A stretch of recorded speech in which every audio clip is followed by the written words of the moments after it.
Welcome to Life Rhythms, Tarot, Food, and Spirit. So it's early evening here, mid-October, just a day into the new moon energy, which for me and many people that I've come into contact with has felt quite energetic, a little bit more full moon type frenetic movement, just kinetic feeling in the air and in one's body, in my body, in the bodies of people that I've been speaking to and working with and sharing time with. So it really brought me to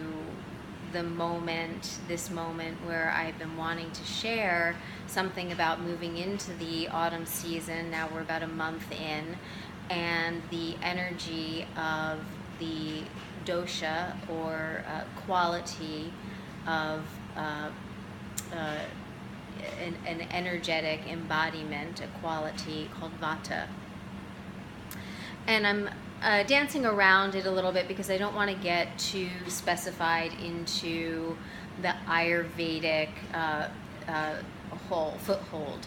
Although I'm trained in that area and have studied in that area, I want to be more spacious around some of the words and terminology. Yet I am going to use the term Vata, maybe interchangeably with this autumnal time of year, where the element of metal and the quality of mind, and it's a light and fast time. It's a time of a lot of swiftness and wind. It's a time that's related to our digestion and things that have to do with movement. And when this time of year comes, and it's natural if we're thinking about it in terms of what's happening this time of year, trying to get the harvest, everything harvested and things put up for the winter and stored properly. And there's an energy of how do we make things come to this close, as we move into the quietude of winter and move into that energy that builds and feeds into that energy of like, we must kind of get this done. And so there can be this kinetic, frenetic kind of quality that's buzzing around and in the body. And so in seeking a harmony with that, so that we don't get too pulled into that loop, there are balancing practices that we might want to engage in or consider for this time of year specifically, or reconsider, because in some ways all of these things are things that we're kind of tuning into and out of as we may or may not need them during the course of the year. But highlighted especially for this time of year is the practice of regularity, and the practice of bringing things or doing things in a steady manner. So reconsidering your schedule for this time of year and having a regularity to it. So a regularity to the time you wake up, go to sleep, eat your meals, take part in your exercise, engage in meditation, those kind of contemplative practices if you don't already have one, to really investigate incorporating some sort of more contemplative or meditative practice at this time of year. So those are some external rhythmic things that you can be thinking about. Taking care of the body, how we care for the body through the foods that we're eating. So this time of year, think about what's growing, especially if you're in or being harvested in the Northeast. Our squashes, our root vegetables, our dark leafy greens, all my favorites for those of you who know me and are watching this and who know me well or work with me. And having all of those things cooked, well cooked, even your greens, you can see in the back I have a variety of squash here. Those bright orange ones are red curry squash, some of my favorite for baking and eating or making soups. It's a drier, more meaty texture to those squash, as well as blue Hubbard or kabocha or turban squash. Those are some of my favorites this time of year. Your yams, your sweet potatoes, root vegetables, leafy greens, as I've said, but cooked, well cooked, not just sauteed, but actually braised, cooked so they're really almost melting, so easy on the digestion. This area of the body, the large intestine, can be very affected by irregularity this time of year. So I pulled the Manipura chakra card from the Oracle of Oddities here, and this is an area to really be considering, and so we want to have an ease of what we're eating. So soups, broth, bone broth, especially if you're open and engage in eating animal product. Bone broth, very nourishing, using that as the base for your soups or having it just simply on its own. I actually like to cook my oatmeal and have a savory oatmeal and bone broth, which brings me to one of the things I love to top on my oatmeal or my braised green, gomasio, which is a wonderful condiment that comes from the macrobiotic practices.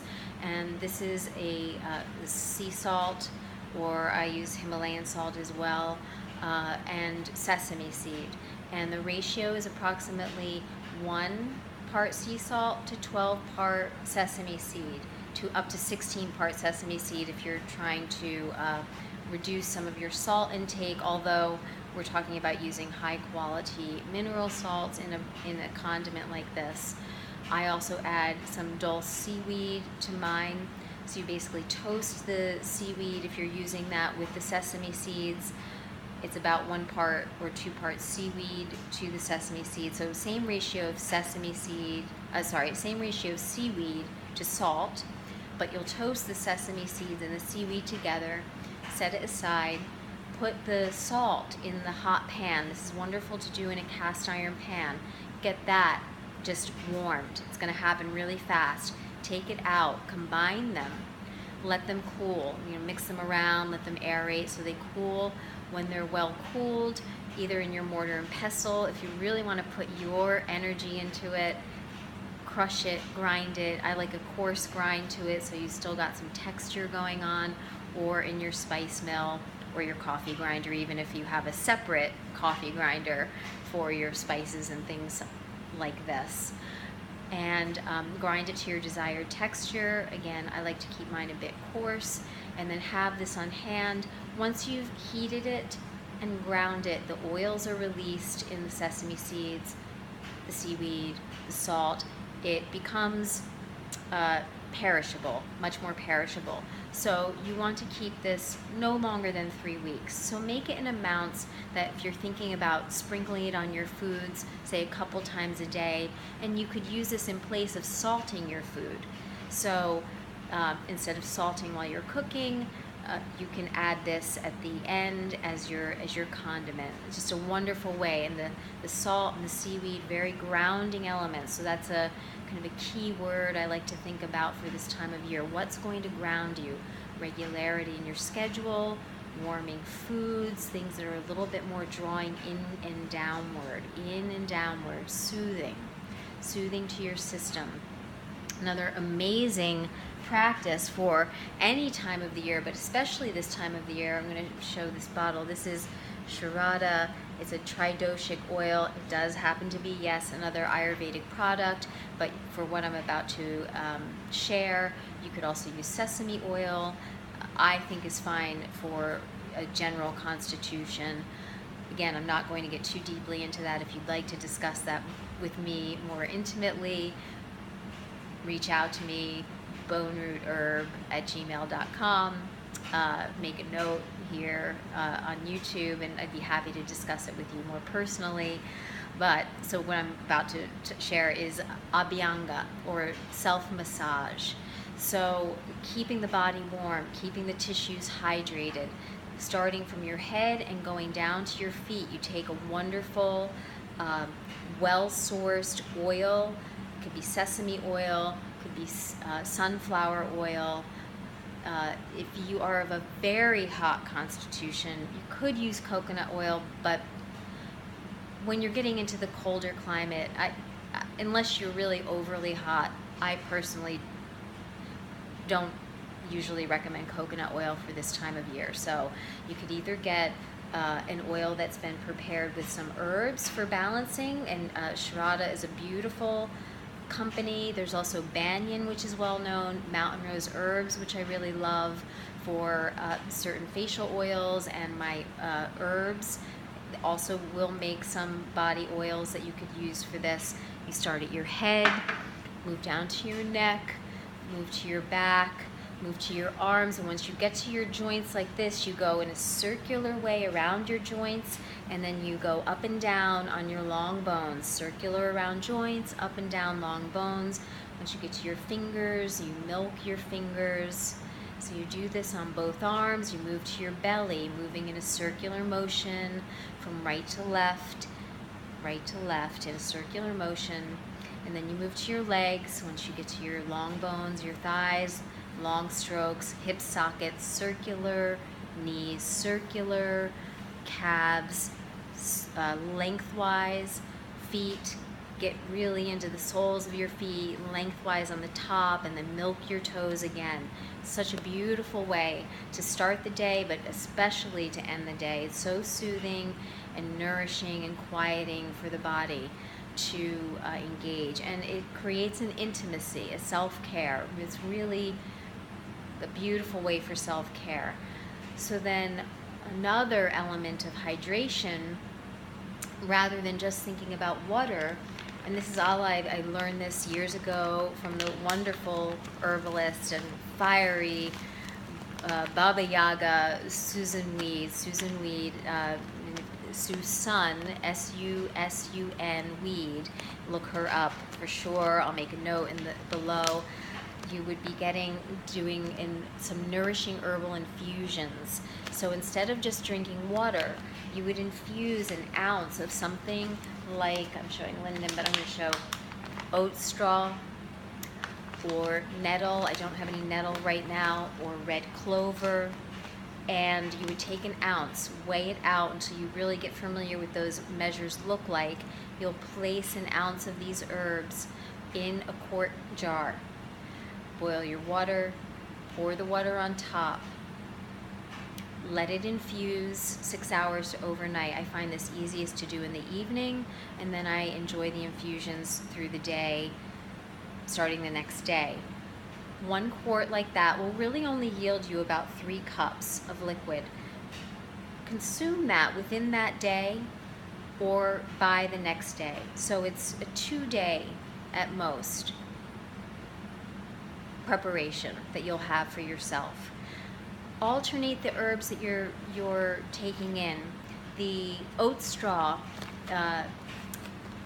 classic for nourishing joints, your tissues, hydration, very calming, very good for anxiety, your nervous system.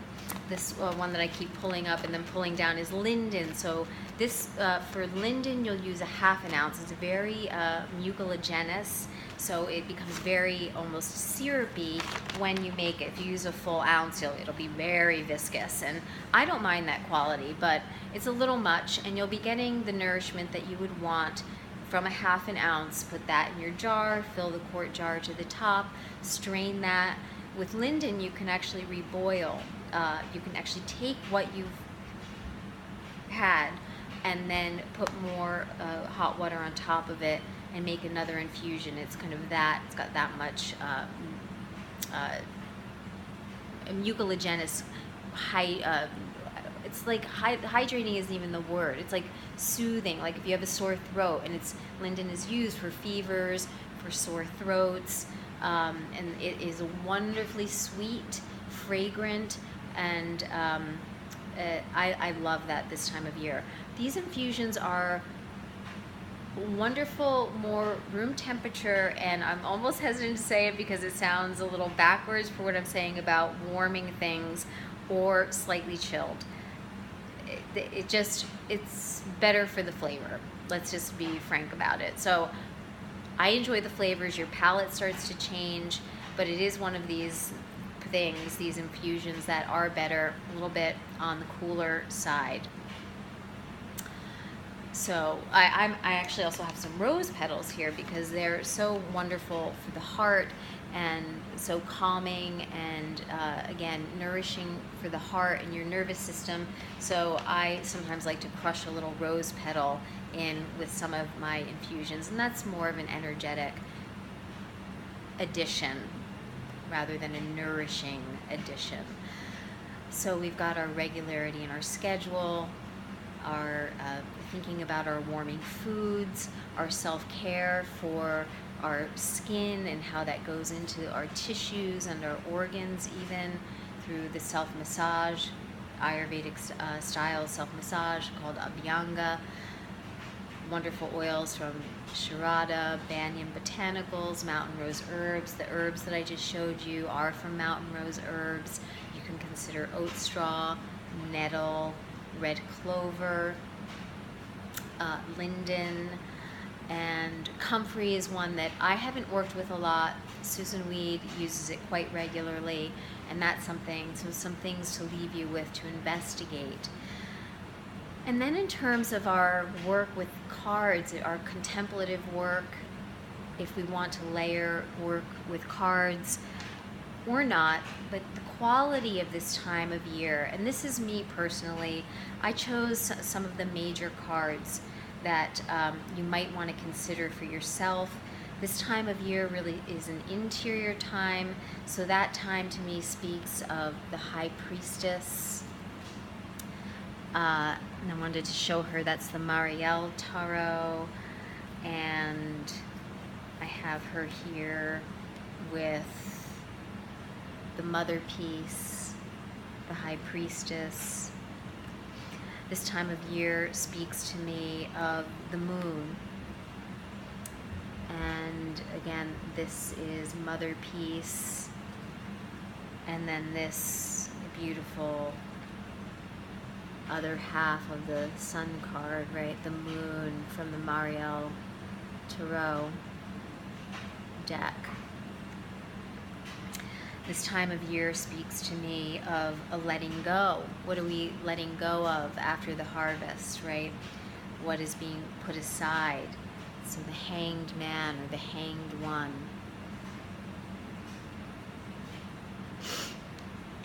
And then from the Mother piece,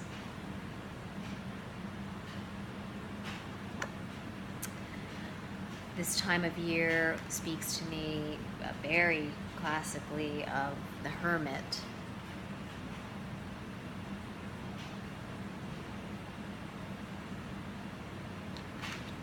Or in the Mother piece depicted as the crone.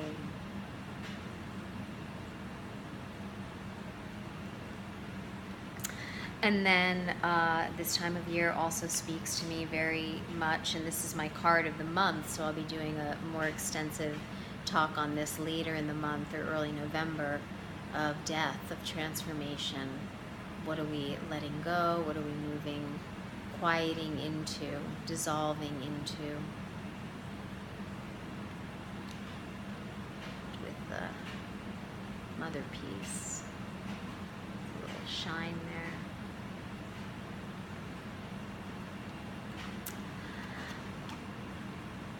And then some things you might want to consider on your altar that are a bit more grounding, of carnelian.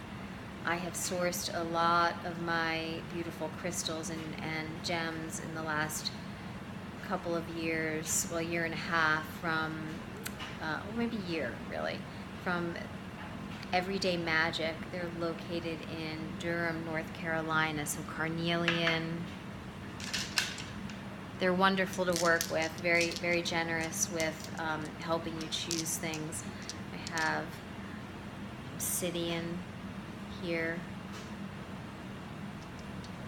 some obsidian pieces. I hands are still tricky with my hands, coming back slowly but surely. To help bring a little sunshine and stimulation, directly working with Manipura, citrine, beautiful citrine. Hematite is another very grounding piece. I didn't pull that out right now. I have it on another altar. Smoky quartz, one of my favorites. I find it just a little bit more interior. So quartz I feel like is opening up, and smoky quartz I feel like is coming in for me. And then I was doing that little bit of drumming in the beginning, so a regularity of a rhythmic sound, having your sounds around you be soothing. So creating nourishment on all levels. Right? It's not just about what we eat. It's about how we're spending our time, what we're surrounding ourselves with, what we're taking in for our minds, our eyes, the smells around us, right? So some soothing kind of cedar or sandalwood, sage this time of year, or always really. Who am I kidding? I love those smells all times of year, but really kind of bringing those in maybe a little bit more. Some self-massage, some real intimate self-care. And I think that's what I'll leave us with for today. I'm really glad that you spent some time with me in the infusions. So I'm really glad that we got to spend some time together. See, even I'm kind of, wanting to get everything in. So there's always room to be reminded. So thank you for watching and sitting with me. And if you have any questions, talk to me in the notes, reach out to me, bonerootherb@gmail.com, or visit bonerootherb.com. Check out what I have to offer on the website, and let's be in touch. I love to hear from people, and I love offering support. So until we meet again, be well.